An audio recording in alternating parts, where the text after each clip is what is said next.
First floor کو جانا ہے, سیکنڈ فلور کو جانا ہے, ایک دم اوپر ٹیرس کو جانا ہے. اب جہاں تک مطاف کا میدان ہے اور مسجد حرام کا گراؤنڈ فلور ہے وہ فل ہو گیا ہے. اللہ تعالیٰ نے یہ سعادت دو مسجدوں کو عطا کی ہے, ورنہ دنیا کی تمام مسجدیں فجر کی نماز میں آباد ہونے کو ترستی ہے. وہ مسجد مسلمانوں کے محلے میں رہتی ہے, لیکن افسوس کہ وہ مسجد کو آباد کرنے کے لیے مسلمان اپنا بستر چھوڑنے کے لیے تیار نہیں ہے. صاف کہتا ہوں نا میں, ایک مسجد کو کتنے ممبر رہتی؟ ارے بولو جی, کتنے ممبر رہتی؟ جیسا محلہ ویسی کمیٹی ہوتی ہے, ہوتی کہ نہیں ہوتی ہے؟ محلہ بڑا رہا, اے میں بھی با مسجد کا ممبر رہے, اے میں بھی با مسجد کا ممبر رہے, اے میں بھی با مسجد کا ممبر. 17 ممبر, 21 ممبر, 19 ممبر, 25 ممبر, 30 ممبر, کتنے رہتے ہیں؟ اب ایک مسجد کی صف کتنی بڑی ہوتی ہے؟ بعض مسجد کے صف میں 20 آدمی کھڑتے ہیں, بعض مسجد کے صف میں 25 آدمی کھڑتے ہیں, بعض مسجد کے صف میں 30 آدمی کھڑتے ہیں. اگر صدر صاحب سے لے کر سرپرست صاحب سے لے کر 19 نمبر تک کے ممبر اگر فجر کی نماز کو مسجد میں آ جائے, قسم اللہ کی وہ مسجد کی پہلی صف صرف کمیٹی سے فل ہو جائے گی. نہیں آتے. یاد رکھو کہ ہمارے مقدر کا مصلی یہاں پر تیار ہے. اگر ہم اس مسجد کی ہماری جگہ کو فل نہیں کریں گے تو وہ جگہ ہم کو بد دعا دے گی, اور اس صف کی بد دعا لے کر کبھی دنیا کے اندر ہم لوگ کامیاب ہو نہیں سکتے. میرے حال بتانا یہ چاہتا ہوں میں آپ کو کہ ہفتہ اتوار پیر منگل چاشمبا جمعرات یہ 6 دن تو کم سے کم مسجد فجر کی نماز میں 2 یا 3 صف رہتے ہیں, لیکن جمعے کے دن وہ صف میں بھی کمی آ جاتی ہے. کئی کو بول کر بولتا نہیں, بالکل پرسنل بات ہے, یہ سمجھ جانا. کچھ باتیں ہوتی ہیں کھلم کھلا بولنے کی ہوتی ہے, کچھ باتیں چھپانے کی ہوتی ہیں. صاف پوچھتا ہے مسلمان, حضرت جمعے کے دن اگر ملاقات کریں گے تو بہت ثواب کرتے نا حضرت؟ پوچھتا ہے مسلمان. واہ رے واہ, کتنے کی ثواب کے سوال چھوڑا کو یہ کا سوال ملا تجھے؟ جمعے کے دن اگر ملاقات کریں گے بہت زیادہ ثواب کرتے نا حضرت؟ ہاں بھائی, اگر تو اس نیت سے ملاقات کرے اور اسی رات حمل ٹک جائے, حدیث میں آتا ہے کہ اللہ تعالیٰ اس بچے کو موت تک عافیت میں رکھتے ہیں, موت تک عافیت میں رکھتے ہیں. لیکن یہ کون سا سوال ہے کہ اس رات مل کر اسی دن کی فجر کی نماز چھوڑ دے؟ کیا سوال فجر کی نماز کو نہیں آنا؟ تم کیا حضرت جمعے میں جا کو فجر کا سوال کر رہی نا, تمہیں جمعے میں جا کر فجر کا سوال کر رہی نا حضرت؟ تمہیں سوال کرتا ہے. صحابہ جمعہ تو دور کی بات, سہاگ رات کی فجر بھی نہیں چھوٹتی تھی, سہاگ رات کی فجر بھی نہیں چھوٹتی تھی. کیوں؟ خدا کی قسم کھا کر کہتا ہوں میرے دوستو, ہمارے جسموں کی اور نفسانی خواہشات میں ہم کو جو مزہ ملتا تھا اس سے کروڑوں اربوں درجے زیادہ اللہ اور اس کے رسول کی اطاعت میں ان کو مزہ ملتا تھا. کروڑوں درجے زیادہ اللہ اور اس کے رسول کی اطاعت میں ثواب ملتا تھا, مزہ ملتا تھا ان لوگوں کو. حضرت حنظلہ فضائل اعمال کے اندر واقعہ لکھا ہوا ہے, بڑی کتاب اٹھا کر دیکھنے کی ضرورت نہیں ہے. حضرت حنظلہ کیا کر رہے ہیں؟ بیوی سے ملاقات کرتے ہیں, غسل کرنے کے لیے بیٹھے ہیں. الجہاد الجہاد, غسل کروں جہاد کو جاؤں. غسل کرتے کرتے دیر ہو گئی یا حمام میں موت آ گئی تو شہادت نصیب نہیں ہوگی. بیوی سے کہتے ہیں آؤں گا تو غسل کر لوں گا, ورنہ میرے غسل کا مالک اللہ تبارک و تعالیٰ ہے. میدان میں اترے, شہید ہو گئے. پیغمبر آ کر دیکھتے ہیں کیا ہے کہ سر کے بالوں سے تازہ تازہ پانی کے ٹپکے گر رہے ہیں. صحابہ نے پوچھا یا رسول اللہ یہاں پینے کے لیے پانی نہیں مل رہا, ان کے سر سے پانی گر رہا ہے. اللہ کے رسول نے فرمایا تمہیں کیا معلوم, میں جانتا ہوں جب یہ شہید ہو گئے تو اللہ تبارک و تعالیٰ نے فرشتوں کو بھیج کر ان کا غسل کرا رہا ہے. فرشتوں کو بھیج کر غسل کرا رہا ہے. بیوی سے مل کر جہاد نہیں چھوڑتے تھے وہ مسلمان، آج بیوی سے مل کر ہم لوگ فجر چھوڑ دیں، فجر چھوڑ دیں بیوی سے مل کر، جمعے کی فجر مسلمان کی ضائع ہو جائے، ایسا مقدس دن جو کل مغرب سے شروع ہو گیا، جمعہ فجر کے بعد شروع نہیں ہوتا، جمعہ اذان کے بعد شروع نہیں ہوتا، کل مغرب سے جمعہ شروع ہو گیا۔ اسی لیے آج کی جو رات ہوتی ہے اسے کہتے ہیں جمعہ رات، یعنی جمعے کی رات، کل مغرب سے شروع ہو گیا، فضیلتیں کل مغرب سے شروع ہو گئی۔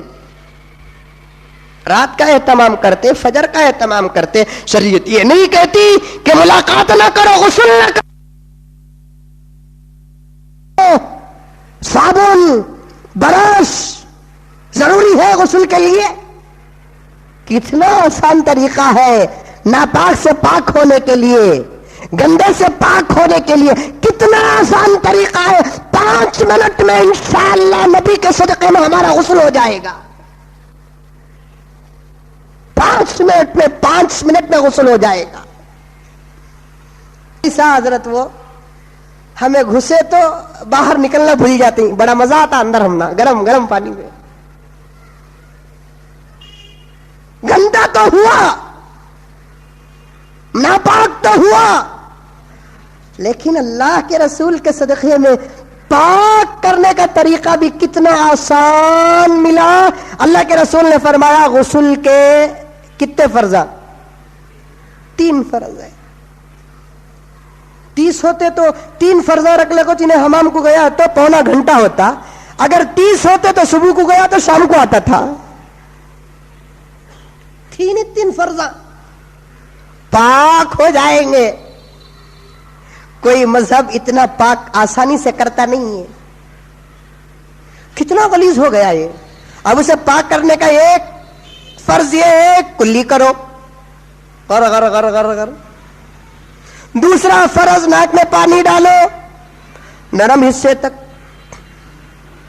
تیسرا فرض سر سے لے کر پاؤں تک 1 مرتبہ پانی ایسے بہاؤ کہ جسم کا ہر حصہ بھیگ جائے، بال کے برابر بھی سوکھا نہ رہے۔ اب آپ پاک ہو گئے ہیں، آپ کا غسل ہو گیا ہے۔ اب یہ 3 کام کرنے کے لیے مسلمان کو کتنے گھنٹے کی ضرورت ہے؟ یہ غسل کرنے کے واسطے فجر کی نماز چھوڑ دے مسلمان، کتنا آسان کام ہے۔ کلی کرنا، ناک میں پانی ڈالنا، پورے جسم کو 1 مرتبہ پانی بہانا۔ اب پڑھنا بھی نہیں ہے، کیا بھی پڑھنا بھی نہیں ہے۔ کھانا کھانے سے پہلے پڑھو، سونے سے پہلے پڑھو، بیت الخلاء کو جانے سے پہلے پڑھو، دکان کو جاؤ تو پڑھو، مسجد کو جاؤ تو پڑھو، جہاں جائے وہاں کی دعائیں ہیں، لیکن غسل کی کوئی دعا نہیں ہے، صرف نیت کرنا، اللہ میں ناپاک ہوں، پاکی حاصل کرنے کے لیے نہ رہا ہوں۔ اردو میں بولیے، ہو گئی آپ کی نیت۔ ایک زمانہ تھا، بھولے بھالے لوگ تھے، پڑھنا نہیں آتا تو ایک تمالو میں پانی لے لے کو موزن صاحب کے پاس آ جاتے تھے، موزن صاحب ذرا پڑھ کو پھوکو میں نہانا۔ اب موزن صاحب کو ہونا کیا 2 روپے، نہیں ہمارے موزن صاحب گرم ہو جانے جاتی، ان کو نہیں بول رہا ہوں میں، سمجھ میں؟ اس زمانے کے موزن صاحب، ہمارے موزن صاحب تو الحمدللہ بہت اچھے ہیں، سمجھ میں یہ بات ہے۔ اس زمانے میں 1 لوٹے میں غسل کی دعا پڑھ کو پھوکے تو 4 آنے دیتے تھے۔ موزن صاحب بھی کہتے پڑھ کو پھوک ڈالے، مسلمان کو کیا ہے، ہوٹا ہلے تو قرآن پڑھے سمجھتا انہیں، ہوٹا ہلے تو قرآن پڑھے سمجھ جاتا ہے۔ شادی محل میں عارض کے سر میں ہاتھ رکھ کوئی نہ پڑھتا نہیں، کون نوشو یا الحمدللہ میں نے قبول کیا بولیا نہیں، برابر اٹک گا وہاں، انشاءاللہ میں نے قبول کیا بول رہا ہے۔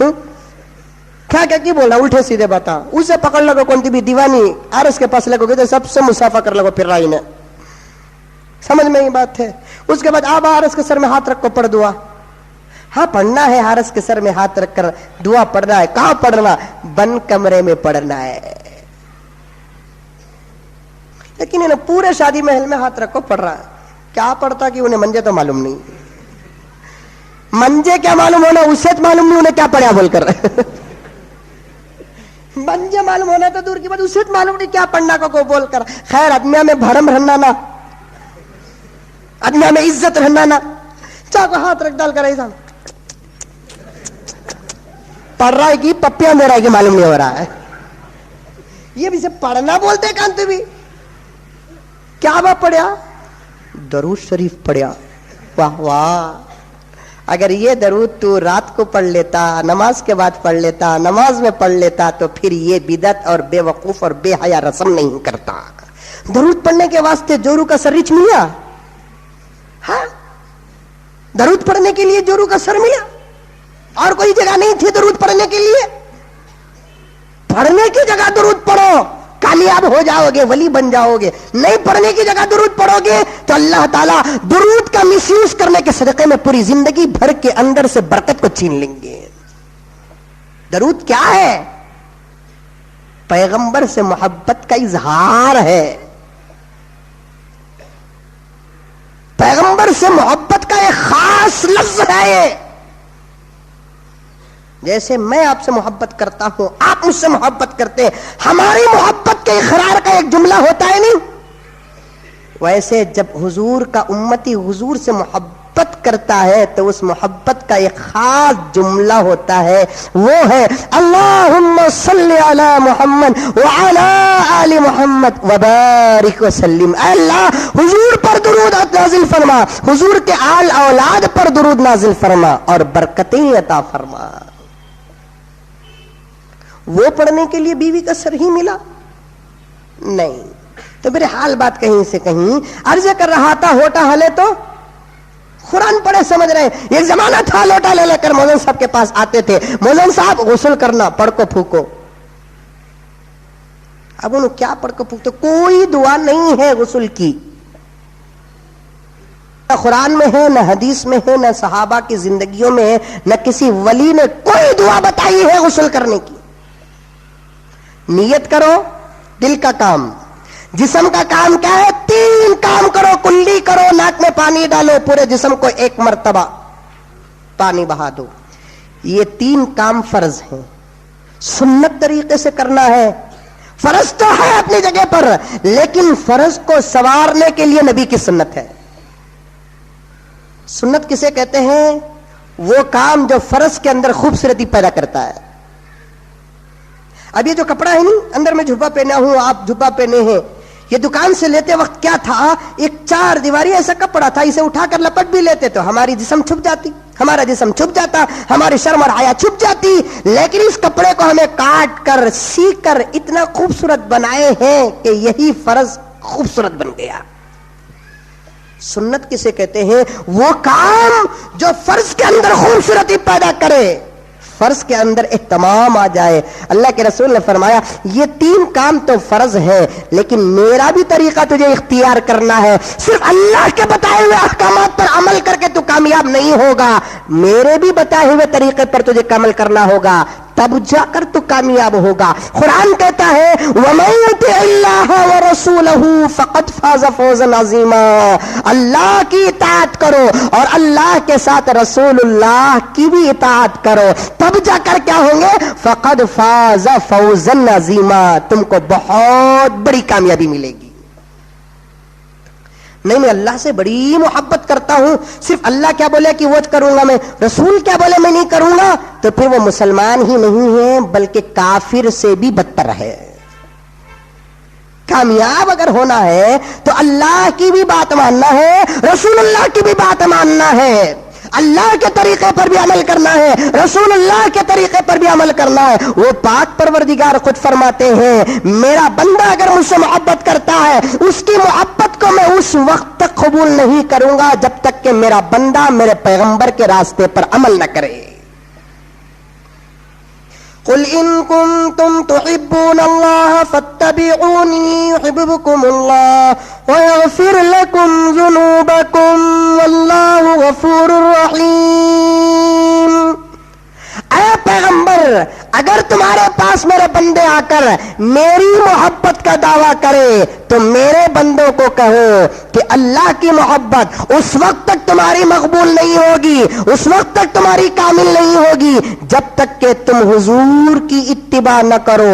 فاتبعونی، میری اتباع کرو، میرے بتائے ہوئے راستے پر چلو، میری سنتوں پر عمل کرو، میرے اشارے پر قربان ہو جاؤ، میری زندگی کو تمہاری زندگی کے اندر لے کر آ جاؤ۔ اس کے بڑے بڑے فائدے ہیں۔ پہلا فائدہ یہ ہے، تم کیا خدا کو محبت کرو گے؟ اگر تم حضور کی سنت پہ عمل کرو گے تو خدا تم سے محبت کرے گا۔ میرے دوستو، اللہ تعالیٰ نے ہم کو تھوڑی بہت عقل دی ہے، ذرا یہ فیصلہ کرو، ہم اللہ سے محبت کرتے ہیں یہ کمال ہے یا اللہ ہم سے محبت کرتا ہے یہ کمال ہے؟ بولو۔ یہ بڑی بات ہے کہ اللہ ہم سے محبت کرے۔ ہم کو تو اللہ سے محبت کرنا ہی ہے، کرنا ہے کہ نہیں ہے؟ لیکن بڑا خوش نصیب بندہ وہ ہے جسے خدا محبت کرے۔ خوش نصیب بندہ وہ ہے جسے خدا محبت کرے۔ اب اللہ تعالیٰ کب ہم سے محبت کریں گے؟ ہمیں گورے گمٹے اسمارٹ ہینڈسم اسمارٹ ہو تب اللہ ہم سے محبت کریں گے۔ ہم داڑیاں منڈائیں گے اللہ ہم سے محبت کریں گے۔ ہم یہودیوں کے لباس پہنیں گے تب اللہ تعالیٰ ہم سے محبت کریں گے۔ ہم حرام کھائیں گے اللہ تعالیٰ ہم سے محبت کریں گے۔ ہم حضور کی سنتوں کو چھوڑ کر یہودیوں کے، عیسائیوں کے، ہندوؤں کے راستے پر عمل کریں گے تب اللہ تعالیٰ سے محبت کریں گے؟ نہیں، اللہ تعالیٰ نے ایک گیٹ ڈال دیا ہے، وہ گیٹ کیا ہے؟ حضور کی اتباع ہے۔ اللہ تعالیٰ فرماتے ہیں میں تم سے اس وقت محبت کروں گا جب تم میرے پیغمبر کی اتباع کرو گے۔ لیکن افسوس میرے دوستو، ہر ایک کی محبت کی فکر رہتی ہے کہ نہیں ہے؟ شوہر ہے تو وہ چاہتا ہے کہ اس کی بیوی اس سے کیا کرے؟ محبت کرے۔ بیوی ہے تو یہ ہمیشہ خواہش ہے کہ اس کا شوہر اسے محبت کرے۔ شاگرد ہے تو چاہتا یہ ہے کہ میرے استاد مجھے محبت کرے۔ مرید ہے تو چاہتا ہے کہ شیخ اس سے محبت کرے۔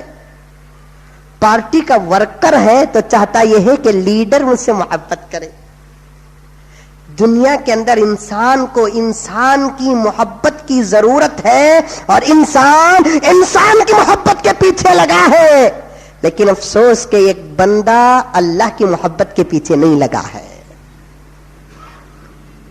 اکیلے میں بیٹھ جاؤ۔ ہمارے شیخ قطب عالم حضرت مولانا پیر ذوالفقار احمد صاحب نقشبندی مجددی دامت برکاتہم انشاءاللہ تعالی بالکل قریب ہمارے اس ہندوستان کو تشریف لا رہے ہیں، بنگلور کو بھی انشاءاللہ تعالی تشریف لا رہے ہیں۔ اللہ تعالیٰ سے اپنی زندگیوں کی برکت کی بھیک مانگو۔ وہ بڑا بدنصیب ہوگا جو حضرت کے آنے سے پہلے مر جائے گا، وہ بڑا خوش نصیب ہوگا جو حضرت کی مجلس میں بیٹھنے کا موقع مل جائے گا۔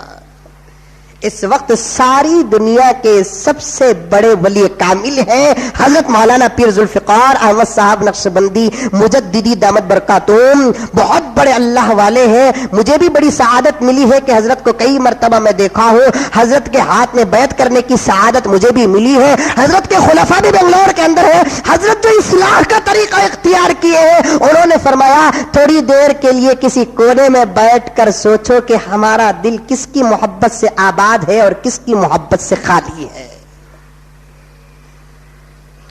ہمارے دل کے اندر لچوں کی، لفنگوں کی، بے حیاؤں کی، بے شرموں کی، دولت کی، حرام کی، ناجائز کی، سب کی محبت ہے۔ اللہ تعالیٰ فرماتے ہیں یہ جو چھوٹا سا کمرہ تیرے سینے کے اندر رکھا ہوں، جسے میں نے قلب کہا ہے، اور اس چھوٹے سے دل کو میں اپنی کرسی اور اپنی مسرت بنایا ہوا ہوں، میں چاہتا ہوں کہ میرے بندے وہ جگہ میرے لیے خاص ہو جائے اور اس جگہ میں میری محبت آ جائے۔ لیکن افسوس کہ میرے بندے دنیا کی فانی محبت کو تو بسا لیا ہے، میری محبت باقی ہے، لیکن میری محبت کے لیے تیرے دل میں ایک رائی کے دانے کے برابر بھی جگہ نہیں ہے۔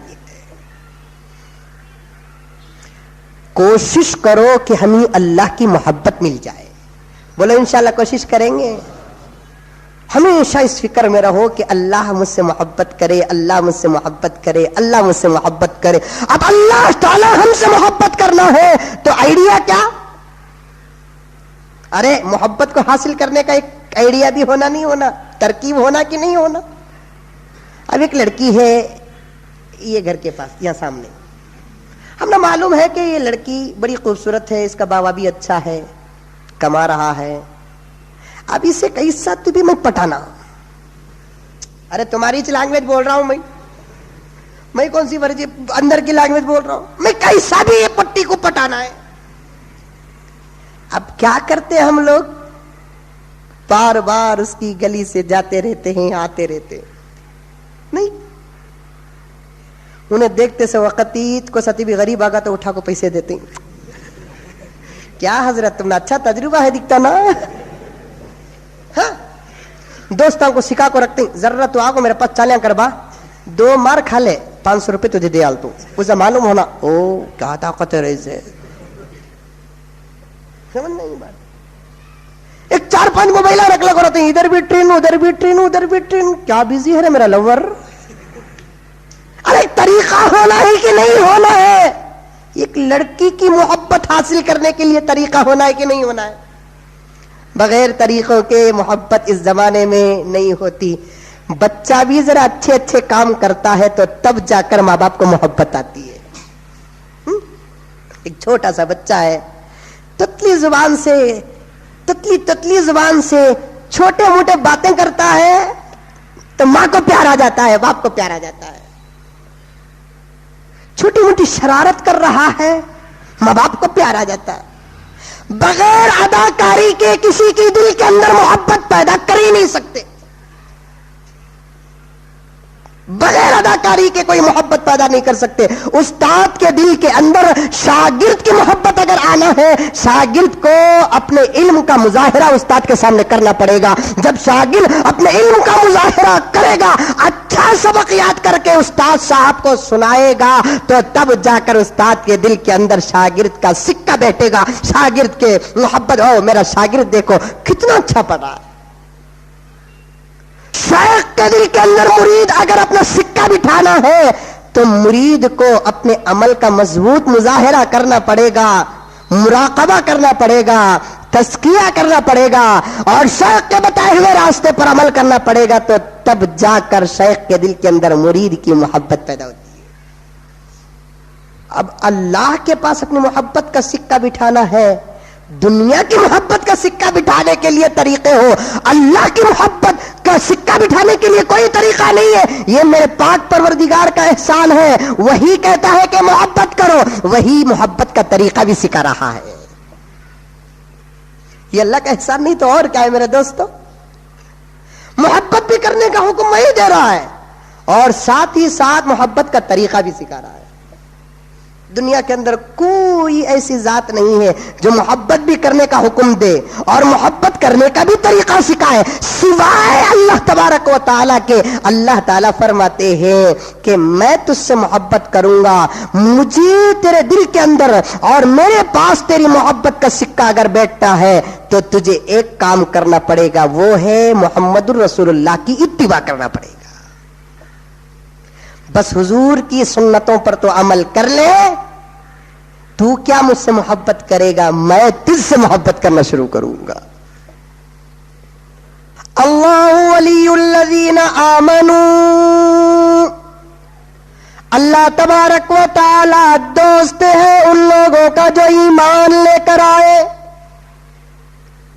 اللہ تعالیٰ اس آیت میں یہ نہیں کہہ رہا ہے ایمان لانے والے اللہ کے دوست ہیں، بلکہ اللہ تعالیٰ کہہ رہے ہیں جو ایمان لے کر آئے ان کا میں دوست ہوں.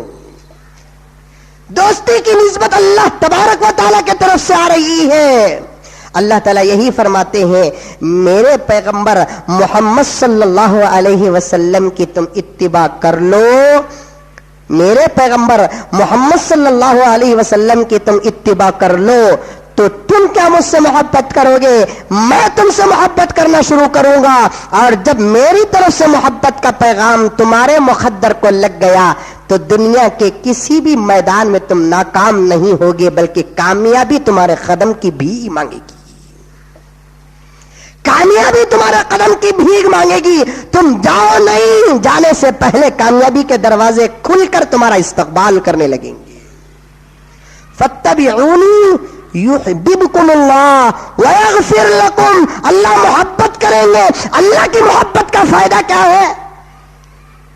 دوستو بڑی باریک باتیں اللہ تعالیٰ ذہن میں ڈال رہے، وہ آپ کے ذہن میں بٹھانے کی کوشش کر رہا ہوں، سمجھنے کی پوری کوشش کر کے اٹھو. ہر محبت کا فائدہ ہونا کہ نہیں ہونا؟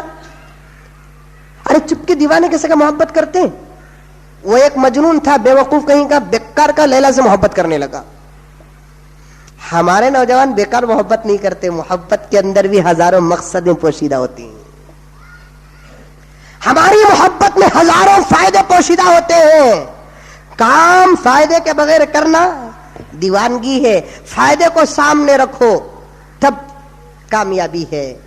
اللہ تبارک و تعالیٰ بھی یہی فرماتے ہیں، تم عبادت کرو، تمہارے سامنے فائدوں کی لسٹ ہے. ایک لسٹ کیا ہے کہ تمہیں دنیا کے اندر سکون ملے گا، اور ایک لسٹ کیا ہے تم کو جنت ملے گی، اور ایک لسٹ کیا ہے میری رضا ملے گی. اور ہر فائدہ، دنیا کے اندر سکون کا بھی فائدہ ہے، جنت بھی تم کو ملے گی، ساتھ ہی ساتھ میری رضا بھی ملے گی. ان تین چیزوں میں سب سے بڑا فائدہ یہ ہے کہ میری رضا ہے. اب عبادت کرو تو کس نیت سے کرو کہ میری عبادت سے اللہ خوش ہو جائیں گے.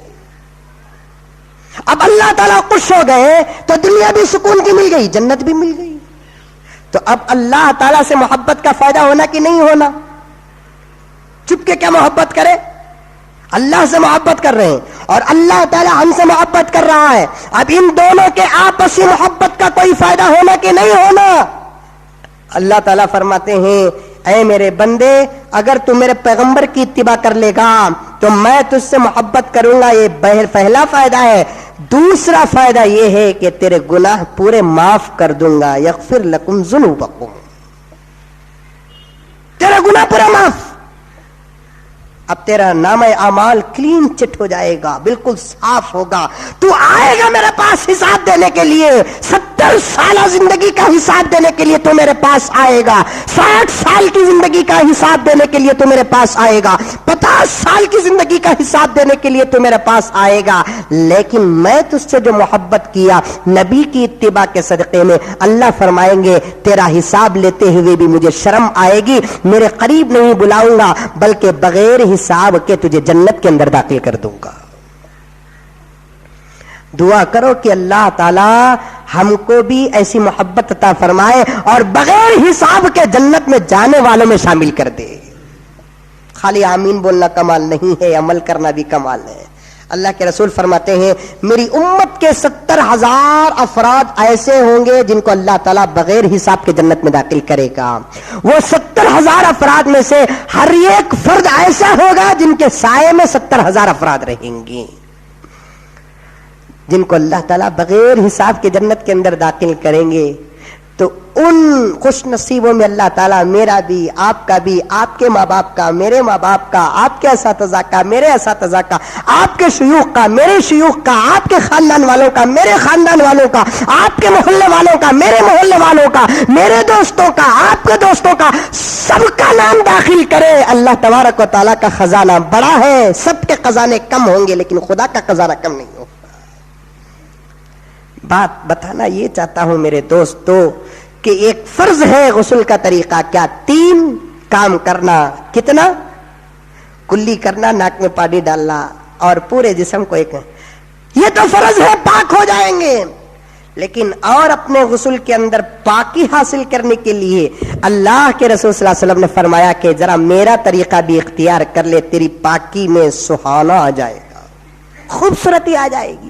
کیا کرنا ہے؟ سنت طریقہ بھی کوئی 1.5-2 گھنٹے کا کام نہیں ہے. بس حمام کے اندر داخل ہونے کے بعد اللہ کے رسول نے فرمایا پہلے تیرے جسم میں کہاں غلیظی لگی ہوئی ہے اسے پہلے دھو دے. ہاں دھو لیے، یہاں لگی ہے، یہاں لگی ہے، یہاں لگی ہے، دھو دیے. اس کے بعد اللہ کے رسول صلی اللہ علیہ وسلم نے فرمایا کہ اب ایک مرتبہ ایسا وضو کر جیسا تو نماز کے لیے وضو کرتا ہے. اس وضو میں 2 کام ذرا اندر سے کر لے. کیا؟ کلی ذرا اچھا کر لے، ناک میں پانی ذرا اچھا ڈال لے، بس وضو کر لے، وضو کر لے، اچھے طریقے سے وضو کر لے. اس کے بعد 3 مرتبہ سر میں پانی ڈال. اچھا ایسا ڈال، آہستہ ڈال، زور سے نہ ڈال. ورنہ پانی تیرے سر کے بالوں سے پھسل کے گر جائے گا, جڑوں تک نہیں پہنچے گا. اسی لیے حضرت علی ہمیشہ سر منڈاتے تھے. کسی نے پوچھا علی آپ ہمیشہ سر منڈاتے ہیں؟ اللہ کے رسول صلی اللہ علیہ وسلم کے سر میں بال تھے. حضرت علی نے کہا یہ پیغمبر کی طاقت تھی جو سر کے بالوں کا بھی حق ادا کرتے تھے. ہم کمزوروں سے سر کے بالوں کا حق ادا نہیں ہوتا. مجھے تو ان بالوں سے نفرت ہے, اس لیے کہ اللہ کے رسول نے ڈرایا ہے غسل کے وقت اگر ایک بال بھی سوکھا رہ جائے گا غسل نہیں ہوگا, غسل نہیں تو نماز نہیں, نماز نہیں تو جنت نہیں. اچھا اطمینان سے پانی ڈالنا کی کہتا ہمارے بالا 3 میری کی چوٹی ڈالے سکا ہے. اچھا آرام سے چوٹی ڈال سکتے, یہ بڑے بڑے بالا 3 مرتبہ پانی ڈال, کیونکہ مرد کے لیے بالوں کی جڑوں تک پانی کا پہنچانا فرض ہے. ہر بال گیلا ہو جائے. اس کے بعد 3 مرتبہ سیدھے ہاتھ طرف سے پانی اٹھا کر ڈالے, اچھا لگڑے. 3 مرتبہ بائیں ہاتھ طرف سے پانی ڈالیں. 3 مرتبہ سیدھے کمر کے پاس سے پانی ڈالیں. 3 مرتبہ بائیں کمر کے پاس سے پانی ڈالیں. یقیناً ایک میں اگر نہیں بھیگا ہے تو 2 میں بھیگ جائے گا, 2 میں نہیں بھیگا ہے تو 3 میں بھیگ جائے گا. لازمی بات ہے کہ 3 میں تو ضرور بھیگ جائے گا. اب آپ کا سنت طریقے سے غسل ہو گیا. آقا نے فرمایا اگر جسم میں گرد ہے, کوئی گیل میل ہے, کچیل ہے, اسے صاف کرنے کے لیے اللہ کے رسول نے فرمایا صابن بھی استعمال کر سکتے ہیں, لیکن میری امت کا بہترین صابن ہے ریٹھا. ریٹھا دیکھو ہی کب بھی نہیں دیکھے, کہاں دیکھو ہی کوئی سی میت کو نہلاتے وقت ملتا سو ہمارے گھر میں. اب اس وقت ہے گھر کے اندر ریٹھا, زندے کب بھی ریٹھے سے نہائے. آقا نے فرمایا ضعیف حدیث ہے, نزہۃ المجالس کے اندر لکھا ہے میری امت کا بہترین صابن ریٹھا ہے. دنیا کا صابن فیکٹری میں بن رہا ہے, خدا کا صابن خدا کے درخت میں بن رہا ہے. دنیا والے صابن کے اندر کچھ مکسڈ کر سکتے ہیں, دنیا کا صابن ڈپلیکیٹ آ سکتا ہے. اللہ تعالیٰ دھوکہ دیتے نہیں ہیں. اللہ کا صابن بھی دھوکہ نہیں ہے, ریٹھا پکا ہے. رات کو بھیگنے ڈالے, صبح کو فل کف آ کر رہتا ہے, اٹھا کر لگڑو. اس نیت سے لگڑو کہ میرے آقا نے بھی استعمال کیا, میں بھی استعمال کر رہا ہوں. نیت اگر پاک ہے تو وہ نہانا تمہارے لیے مغفرت کا سبب بن جائے گا. ریٹھا ریٹھا نہیں. پنساری کے دکان میں جا کو بھائی ذرا میت کا سامان دو, اتنا بولے تو انہیں کیا کیا دینا پورا دے ڈالتا. صابن بھی دیتا اس میں. میت کو نہلا ڈالنے کے بعد پورا صابن کا لگڑ کو نہلا ڈالتی میت کو. کب بھی نہلا کو ہی نہلاتے وقت کھڑ کو ہی ہول دھڑکا. وہ کاپور کی بات سن گے تو الٹا پوچھتے ہیں کیا با محلے میں کبھی جنازہ گیا کی, کاپور کو بھی جنازے کو کیا تعلق ہے. ڈالتے ہیں چپکے خوشبو ہونا کو بول کر. اللہ کے رسول صلی اللہ علیہ وسلم نے فرمایا غسل دینے کے بعد میت کو ان جگہوں پر کاپور لگاؤ جو جگہ سجدے کی حالت میں یوز ہوتے ہیں. ہاتھوں میں کاپور لگاؤ, پیشانی میں کاپور لگاؤ, ناک میں کاپور لگاؤ, گڑگوں میں کاپور لگاؤ, کیونکہ یہ وہ اعضاء ہیں جو سجدے کی حالت میں زمین میں لگتے تھے. یہ کاپور خوشبو پیدا کرتے ہیں, میتوں کی خوشبو نہیں. پورا تو یوز نہیں کرتے, کاپور بھی بچ جاتا, سرما بھی بچ جاتا, صابن بھی بچ جاتا, کیا کیا کی چیزیں بچ جاتی, لنگی بھی بچ جاتی. ارے ہمارے بابا کو نہلا سے لنگی نہ, یہ ذرا اچھا دھو کو صرف میں پھر بھی سکھا کو ہمیں پہننے کو پھریں گے نہیں. بابا مرے سو رویا ہے. میت کو جا کو جنازے کو لے لو کو جا کو دفن کر کو واپس آئے تو بھی رولے کو اچھا ہے, لیکن وہ بابا کو نہلا سے لنگی لپٹو کو تو نکو حضرت خواب میں کہاں جاتے گی بابا کا تعالی نہیں. میت کو یوز کرے سو چیز کوئی یوز کرنا نہیں. وہ صابن جو بستا دیکھو وہ بھی اٹھا کو کون بھی منہ دھوتے نہیں کی تو میت کو یوز ہوا سو نا. اب کیا کرنا, وہ لنگی پاپو ہمارے بابا کے واسطے موزن صاحب بڑی محنت کرے, یہ دے ڈالو ان کو. پاپ کہتے بڑی محنت کرے بھی کی تو لاش کیا معمولی کیا تھی, 150 کلو کی تھی, کتنی محنت کرے نہیں, یہ لنگی دے ڈالو ان کچھ نہیں. وہ ریٹھا بھی استعمال کرو. میری امت کا بہترین صابن, اب صابن بھی استعمال کر لو. سنت کے طریقے سے آپ کا غسل ہو جائے گا. اب آپ پاک ہو گئے. اتنا کام کرنے کے لیے کتنے وقت کی ضرورت پڑتی ہے؟ 10 منٹ. کتنے وقت کی؟ 6 بجے فجر کی نماز ہے, 5:30 کو اٹھے تو بھی کوئی بات نہیں. اگر غسل واجب ہو گیا 5:30 کو اٹھے, 5 منٹ پانی گرم کرنے کے واسطے نہیں, ٹھنڈے پانی میں غسل کریں گے اور زیادہ ثواب مل جاتا ہے. اللہ کے رسول صلی اللہ علیہ وسلم نے فرمایا گرمی کے دنوں کی روزے, سردی کے دنوں کی نماز اور وضو اللہ تعالیٰ کو بہت زیادہ پسند ہے. اگر کوئی آدمی سردی کے سیزن میں ٹھنڈے پانی سے وضو کرتا ہے, اللہ تعالیٰ گرمی کے سیزن کے مقابلے میں 20% گنا زیادہ ثواب عطا فرماتے ہیں. ٹھنڈا پیتے نہیں پیپسی, کتنا ٹھنڈا پیتے ہیں. فریج سے نکل کو آئس کے سکا پیتے ہیں, آئس سے نکل جاتے ہیں. جسم کے پیٹ کی ٹھنڈک کے لیے جب ٹھنڈا پیتے ہیں, ایمان کی ٹھنڈک کے لیے کیا ٹھنڈا پانی نہا نہیں سکتے؟ 10 منٹ میں پانی گرم ہو جائے, 5:45 بجے تک ریڈی ہو کر فجر کی نماز کو آ سکتے ہیں.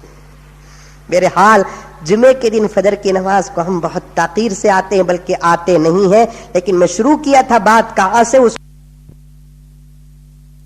رب العالمین محمد رسول اللہ کی ایک خاص شان ہے, رحمت للعالمین. رب العالمین کسے کہتے ہیں؟ وہ ذات جو کبھی کھلا پلا کر احسان نہیں جتلاتی, کبھی کسی کے عبادت کے صدقے میں کھانا نہیں کھلاتی. یہاں بات کو اگر آپ یاد رکھیں گے تو آئندہ جمعے کا عنوان آپ کو انشاءاللہ تعالی ضرور یاد آ جائے گا, سمجھ میں آئے گا. دعا کیجئے کہ اللہ تبارک و تعالی مجھے اور آپ کو خصوصاً آج کی جمعے میں سنی ہوئی باتوں پر عمل کرنے کی توفیق عطا فرمائے. ایک بات آئی غسل کرنے کا طریقہ, دوسری بات آئی نماز اور جمعے کے اہتمام کا, تیسری بات آئی دعاؤں کے اہتمام کا, چوتھی بات آئی اللہ کے رسول صلی اللہ علیہ وسلم کی سنتوں پر عمل کرنے کا, 5ویں بات آئی اللہ تعالیٰ سے محبت کرنے کا طریقہ اختیار کرنے کا. بولو میرے دوست دل کی گہرائی سے, پورے محبت کو سامنے رکھ کر انشاءاللہ کہو ان تمام باتوں پر عمل کریں گے انشاءاللہ. مسجدوں کو آباد کرو, نماز کو آباد کرو, صفوں کو آباد کرو. آخر میں کچھ اعلان ہے.